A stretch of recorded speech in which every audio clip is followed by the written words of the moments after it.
Okay, once again, we forgot about the German convoy, so here it is. It's going to be 1. So Germany, instead of having 55 IPCs, has 54 IPCs instead.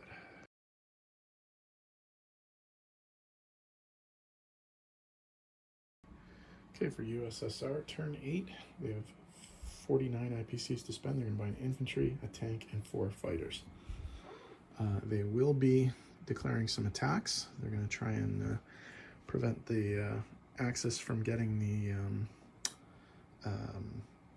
resources token.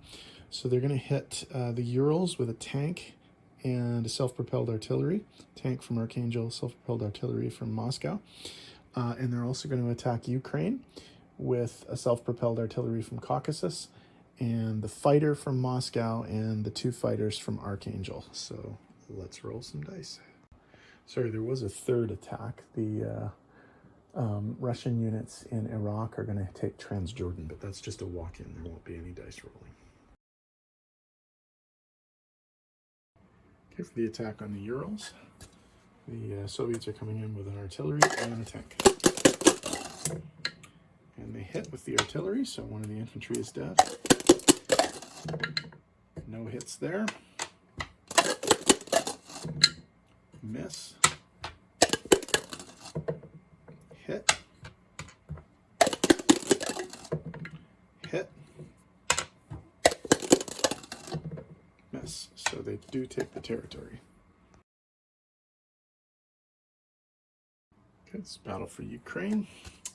Russians are coming in with a self-propelled artillery and 3 fighters. 3 hits, they only needed 2, so the tanks are destroyed. And they get 1 hit, which means they are going to lose a fighter because they do need to take the territory.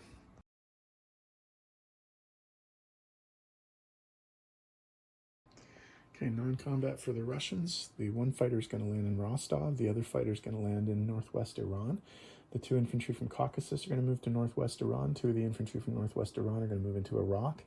And the anti-aircraft from Iraq is going to move into northwest Iran. Over here in the Siberian side of the board, the artillery from Amur is going to move to Siberia. 1 of the infantry from Korea is going to move to Amur, and 2 of the mechs from Korea are going to move to Siberia.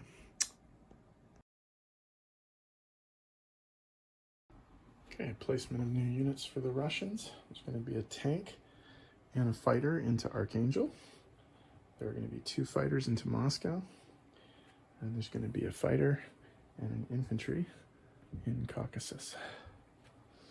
All right, in terms of income adjustments, there are a couple. They pick up 2 for the Urals and 3 for the Ukraine. Plus they liberate Transjordan. So +5 for the Soviets takes them from 32 to 37. 3 down for Germany is 48 to 45.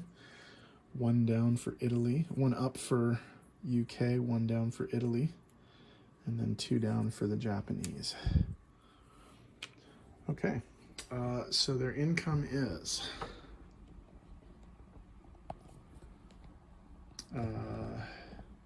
37 IPCs. They get a 3 IPC bonus for controlling the Urals, the Ukraine, and Siberia. And they get 4 2 IPC bonuses for Norway, Finland, Iraq, and northwest Persia, or northwest Iran. They're also going to get Lend-Lease.